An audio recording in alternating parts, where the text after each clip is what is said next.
상암동 김반장. 상암동 김반장 김경률 회계사 나오셨어요. 어서 오세요. 예, 안녕하세요. 반갑습니다. 회계사님 철학 전공하셨더라고요. 네, 그렇습니다. 철학 전공하다 어떻게 회계사 시험을 봤어요? 먹고 살 길이 막막해가지고 뭐랄까 하다가. 그렇죠. 네. 아, 철학으로 먹고 살 수 있는 세상이 와야 되는데 그게 좋은 세상 아니에요? 그렇죠. 예. 그렇죠. 우리 사회는 그런데 이제 철학만으로는 살 수 없으니까 자꾸 이제 돈 쪽을 바라보게 되고. 그러니까 철학이라는 학문으로도 돈을 벌 수 있는 수익 구조가 만들어진다는 건 지식인들을 그만큼 평가한다는 거잖아요. 예. 네. 어쨌건 먹고 살려고 회계사가 되셨군요. 아, 그렇습니다. 네. 어떻게 살림살이 괜찮으세요? 네, 먹고는 살고 있습니다. 알겠습니다.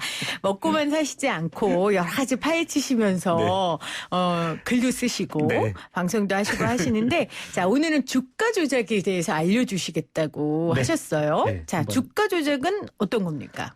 한번 저도 이제 여러 가지로 표현을 할 수 있을 것 같지만 네이버 백과사전을 한번 인용해 볼게요. 주가를 인위적으로, 이 부분이 중요할 것 같습니다. 인위적으로 끌어올리거나 내리거나 고정하는 일. 이제 그에 따른 이제 시세 차익을 목적으로 해서 이와 같은 이제 행위들을 일괄해서 이제 주가 조작이라고 할 수 있을 것 같습니다. 네. 인위적으로, 그러니까 뭐 기업에 좋은 일이 있으면 원래 우리가 호재가 있으면 주가가 오르고 네. 기업에 나쁜 일이 있으면 떨어지고 사는 네. 사람이 많이 있으면 오르고 뭐 이런 것들을 하는데 그게 아니라 인위적으로 개입해서 그렇죠. 주가를 올리는 네. 거죠. 예. 영화에 되게 많이 나오잖아요. 예, 이 예. 소재들이. 그렇죠. 최근에도 이제 뭐 많이 영화화돼서 여러 편들이 나온 것으로 알고 있는데요. 뭐 작전 세력에 대해서 여러 형태로 이제 그려지고 불리워지고 하는데 이른바 속칭 이제 기술자란 말을 많이 쓰더라고요. 그렇죠. 판결문에서도 기술자. 한번 본 적이 있는데 판결문에도 그런 용어가 판결문에도 나와요? 판사께서 이렇게 속칭 기술자인 모모를 불러들여서 아하. 몇 억을 지급하고 회사의 주가를 부양토록 하였다 이런 식으로 나오는데 사실 이제 여러 논란이 되고 있습니다만 주가 조작을 하기 위해선 아무래도 시가총액이 작아야 되니까 그래야 우리나라가 쉽겠죠. 코스피 코스닥이 있다라고 한다면 코스닥 기업들에는 많은 이제 이른바 세력들이 상주하고 있다라고 보는 것이 이제 일반적인 시각입니다.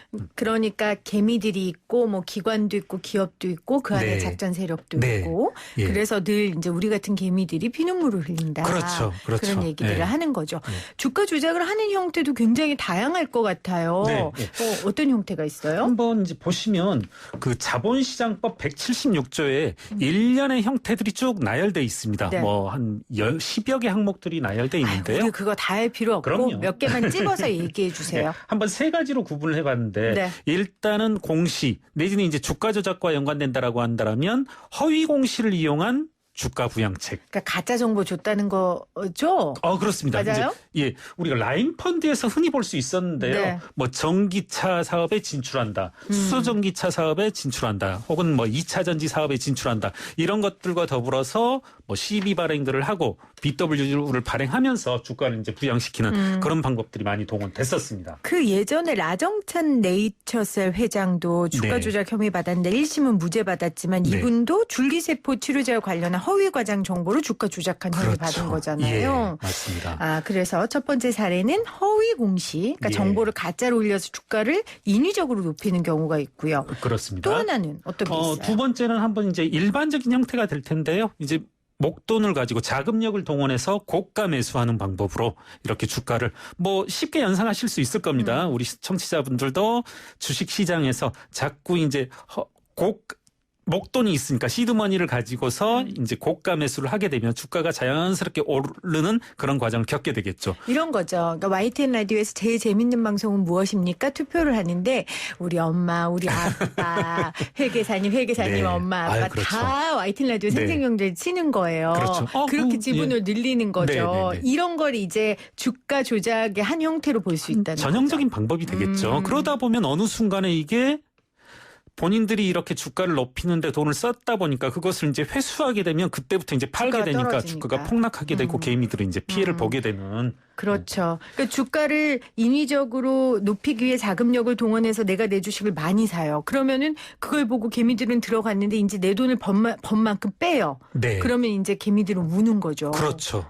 이런 형태가 있고요. 예. 또 어떤 형태가 세 있을까요? 번째는 이제 그 많은 저도 오늘 이곳에 오기 위해서 판결문들을 쭉 뒤져봤었는데 많이 나오는 형태가 일종의 이제 자전거래. 뭐냐면 권리관계의 이전이 없으면서 사고 파는 행위를 계속 반복하는 겁니다. 김경률이 삼성증권 계좌도 가지고 있고 예를 들어 하나증권 계좌도 가지고 있으면 이 두 계좌를 가지고서 서로 사고 팔고 하는 거죠. 그러면 일반 그 개미들이 보기엔 야 상당히 거래량도 풍부하고 뭔가 있나 이에 보다. 따라서 주식 가치가 이제 상승할 여력이 풍부하다 이렇게 한 오인된 신호를 줌으로써 네. 주식 시장에서 이제 또 차익을 노리는 그런 행위로 보입니다. 그러니까 거래를 인위적으로 활발하게 만들어서 주가를 높이는 경우 이런 형태가 있다 하셨어요. 예. 그 최근에 카카오톡이나 텔레그램 같은 단체 대화방을 통해서 고수익을 미끼로 특정 주식 종목을 추천하는 주식 리딩방이 성행하고 있대요. 이건 뭐예요? 이게 이제 뭐 제가 사실 주식 이런 주가 조작에 정통한 건 아니지만 네. 저희 집사람에게도 이런 문자가 자주 옵니다. 아, 회계사님 부인인 걸 알았나? 저는 이제 주식을 하지 않는데 네네. 뭐 어떤 식으로 정보가 유출됐는지 모르겠지만 이제 안 사람에게도 매일같이 문자가 오고 특정 종목을 사라.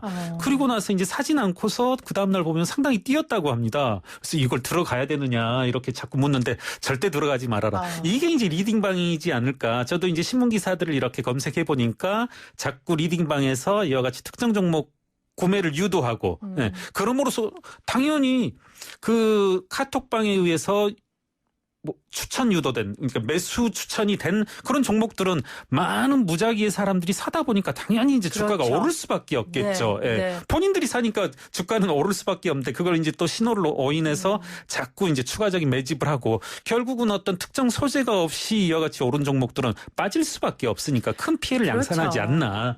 네. 그 종목 토론장에 보면 리딩방 광고가 엄청 많고요. 예. 그러니까 주식 계좌 있는 분들의 전화번호가 유출되었는지 광고도 엄청 온대요. 네. 근데 여러분 생각을 해보십시오. 좋은 정보를 내가 전혀 모르는 사람한테 굳이 문자로 왜 맞습니다. 주겠어요. 네. 절대 그거는 믿지 마시고 본인이 공부해서 투자하셔야 된다는 거 네. 다시 한번 말씀을 드릴게요. 그리고 이런 말씀이 적절할지 모르겠는데 청취자분들에게 제가 증권사의 한 자회사를 이렇게 감사 나갔던 적이 있어요.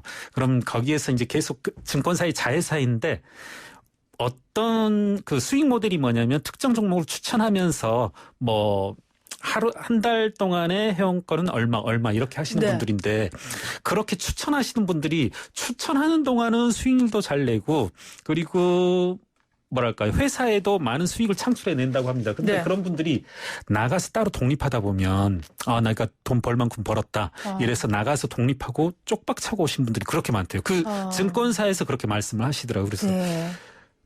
밥을 먹으면서 했던 말이 증권에 관한은 누구의 말도 믿지 말아라. 자, 김경률 회계사가 왜 주식을 안 하겠습니까, 여러분? 그렇습니다. 네, 그거를 잘 참조하셔서 주식하시는 분들은 지혜롭고 현명하고 신중한 투자를 하시고요. 저희가 그런 여러분들을 돕기 위해 주가 조작 관련된 얘기를 말씀드리는 거예요. 네. 지금 형태들을 말씀해 주셨으니까 사례를 좀 우리가 들어볼게요. 네.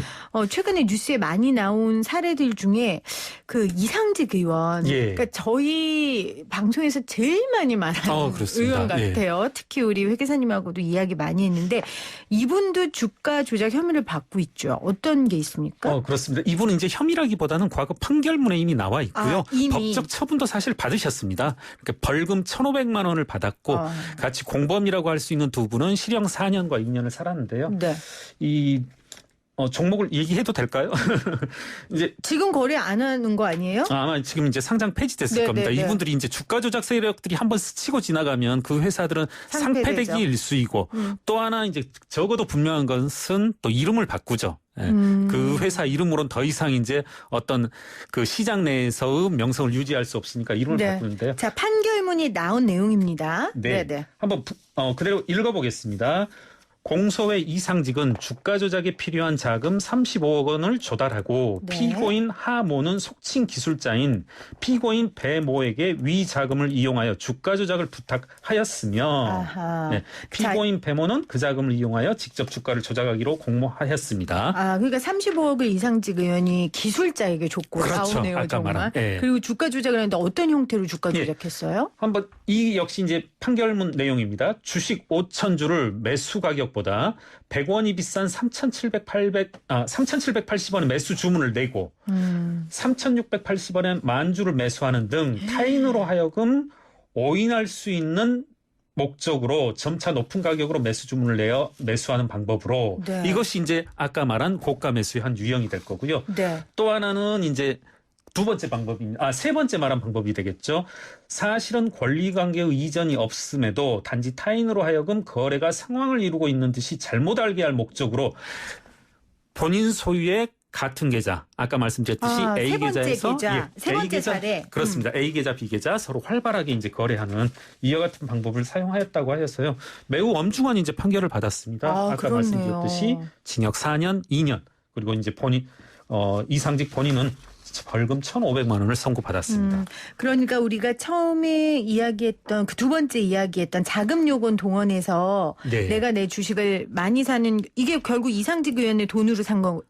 그렇습니다. 35억 네, 그렇습니다. 조달해서. 35억 원을. 네. 그리고 거래를 인위적으로 활발하게 만든 그렇습니다. 네, 네. 그 사례에 해당되는군요. 이 당시 이제 이분께서 이상직 의원께서 주가 조작을 할 목적은 뭐였었냐면 당시 BW를 발행할 목적으로 보다 더 높은 가격으로 그리고 신주인수권 행사 시에 돌아가는 주식이 작게 할 목적으로 이와 같은 범죄 행위를 저질렀다. 이렇게 판결문에 이제 적시되어져 있습니다. 알겠습니다. 자, 그리고 우리가 지난주에 했던 이재용 부회장 공소장에도 주가 조작 혐의가 명시돼 있다고요. 그렇습니다. 이 두 가지가 동일하게 아까 앞서 말한 우리가 세 가지 수법 중에 두 가지가 적시되어져 있는데요.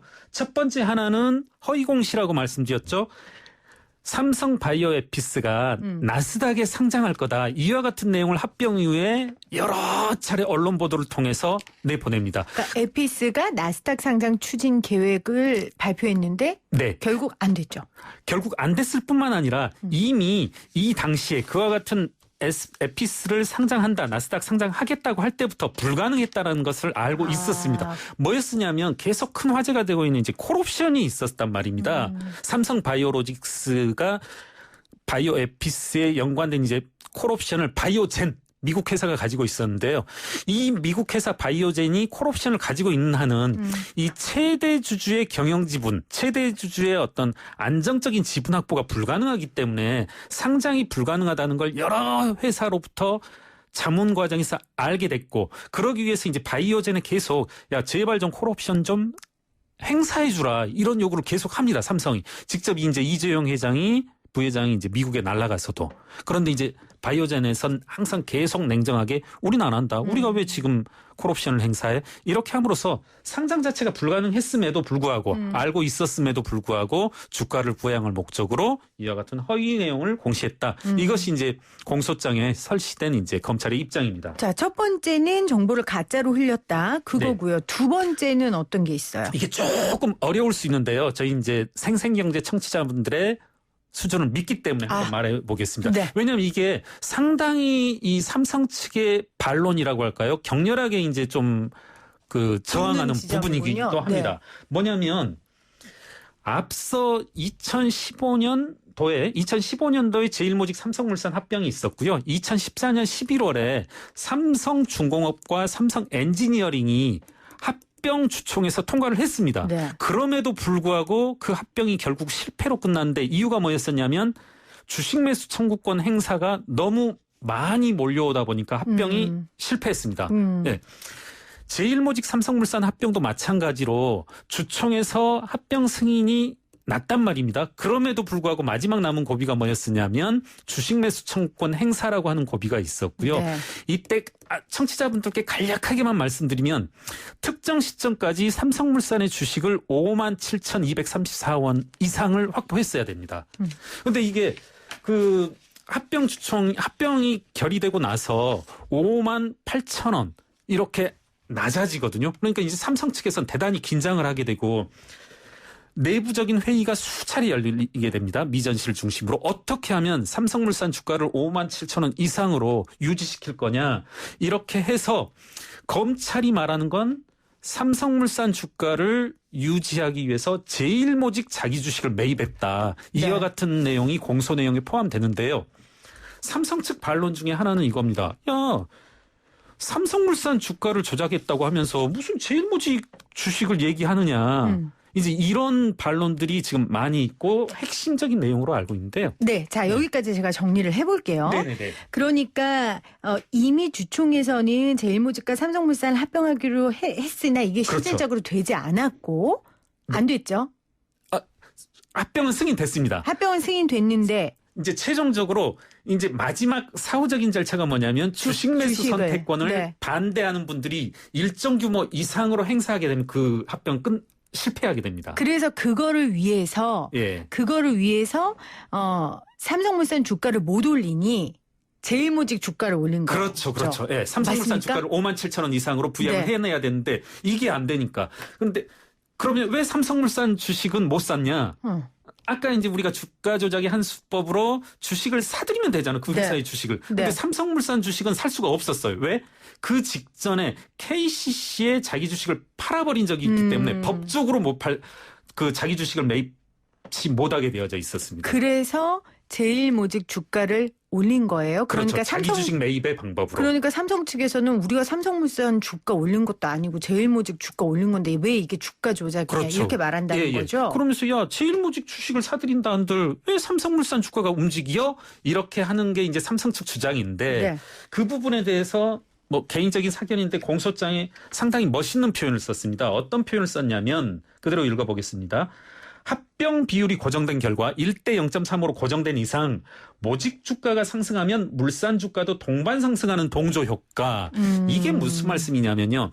합병이 통과되었습니다. 네. 1대 0.35로. 그러면 제일모직 주가가 10,000원인데 삼성물산 주가가 3,000원이에요. 지금 현재. 그러면 빨리 우리 청취자분들은 뭘 하셔야 되냐면 삼성물산 주식 무조건 사들이기만 하면 무조건 먹어요. 왜? 제일모직 주식이 10,000원이면 삼성물산 주식은 3,500원이어야 하니까 네. 이 동조 효과가 있거든요. 이거 이제 차익 거래라고 하는데 그에 따라서 이제 이와 같은 효과를 이용하기로 이제 제가 알기로는 미전실 내부 문건에 나온 것으로 알고 있는데 이와 같은 효과가 있으니까 제일모직 주식 사들이면 된다. 네. 네. 이런데 그 이제 배진규 의원이 공개한 추진안에도 들어가 있는 맞습니다. 거죠? 네, 맞습니다. 이제 배진규 의원께서 공개한 이제 M사 합병 추진안 거기에도 나와 있고요. 그러니까 여러분 뭐 0.35 이 비율 너무 어렵고요. 그러니까 삼성 물산 주가를 못 올리니 제일모직 주가를 올렸고 그게 결과론적으로는 동반 상승하는 그렇습니다. 주가 조작의 효과를 가지고 오게 됐다. 맞습니다. 네. 그렇게 여러분들이 이해를 하시면 적절한 될 것 용어는 같아요. 아닐 수 있지만 일종의 쿠션 효과가 있다. 네. 그걸 노렸다. 그렇습니다. 그리고 그걸 노렸다는 게 이 M사 합병 추진안이라는 문건에 그대로 나와 있고 나오고. 지금 이 주장은 우리 김경룡 회계사 일방적인 주장이 아닌 공소장에 그렇습니다. 적혀 있는 주장입니다. 네. 자, 이상직 의원권과 우리 지금 이재용 부회장 공소장 관련해서 주가 조작 관련된 이야기 들어봤는데 사실은 이게 어려운 것 같아요. 왜냐하면 저도 주가 조작 이거 공부하려고 인터넷 쳐봤더니 무죄로 판결나는 경우가 예. 훨씬 많더라고요. 그렇습니다. 예. 지금 삼성에서도 우리 안 했다는 거 아니에요? 주가 조작을 입증하는 것이 상당히 어렵고 지금 현재 뭐 자본시장법이라든가 이런 것상 네. 이렇게 환수하는 금액이 주가 조작으로 인한 범죄로 인한 이익에 대해서만 환수토록 되어져 있어서 그 이익의 범위조차도 극히 좁거든요. 근데 우리 계속 좀 적절치 않은 용어일 수 있는데 우리 도박판에서 도박이 걸리게 되면 이른바 다 몰수해가지고. 네, 판돈을 회수해 가거든요. 그렇죠. 그런데 이제 주가 조작은 그렇지 않습니다. 야, 너희들이 아까 말씀드렸듯이 이상직 의원이 35억 가지고 주가 조작을 했으면 네. 받은 이익만 환수하는 그런 법률이거든요. 그런데 이건 우리 도박에서와 비교해 보면 판돈을 가져가야 이게 어떻게 보면 뭐라고 할까요? 범죄에 대해서 예방 효과가 징벌적 있다고, 효과도 있죠. 징벌 효과가 있지 않겠습니까? 해봐야 뭐 35억 가지고 해봐야 이익 자꾸 이렇게 플러스 마이너스 법정 판결에서는 자꾸 이제 축소되다 보니까 35억 가지고 주가 조작해서 뭐 500만 원 잃는다, 1000만 원 잃는다. 아무런 뭐 징벌 효과가 없게 되니까 지금 현재 이제 제가 알기로는 이용우 의원께서 맞습니다. 예, 개정안을 내놓으신 걸로 아는데 당연히 판돈을 회수하는 그런 법률이 만들어져야 된다. 저 역시도 이제 그 부분에 이제 상당히 공감하는 편입니다. 네, 이용우 의원이 우리 방송에 나와서 밝힌 얘기고요. 그러니까 주가 조작을 통해 취득한 재산은 이익뿐만 아니라 그 판돈 쉽게 네. 표현한 그 돈까지도 추진 가능한 개정안을 발의했고 하셨고 또 윤관석 국회 정무위원장도 주가 조작 범죄에 대해서는 부당이익의 2배까지 과징금을 부과할 수 있는 걸 발의했습니다. 네. 지금 이런 제도들이 나오고 있으니까 주가 조작 같은 거 하지 마세요. 개미들 정말 오갈돈 아유, 그럼요. 개미들. 예. 네, 정말 안 되고 이건 자본주의의 질서를 그렇죠. 무너뜨리는 일이잖아요. 그런 것들을 기업과 또 국회의원이자 기업인이었던 분이 이렇게 하시면 안 되죠. 아유, 그럼요. 그렇죠? 알겠습니다. 오늘 상암동 김반장 주가 조작에 대해서 배워봤습니다. 고맙습니다. 네. 감사합니다. 네, 오늘 정답 지역화폐였습니다. 많은 분들이 의견 보내주셨는데요. 3984님 수고 많으십니다. 지역화폐입니다. 3172님 지역화폐.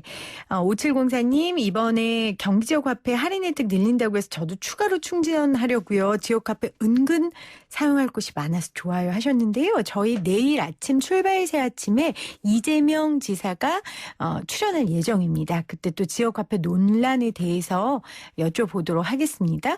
2014님, 0141님, 2761님, 1808님 다 새싹이신데 지역화폐 정답 맞춰주셨고요.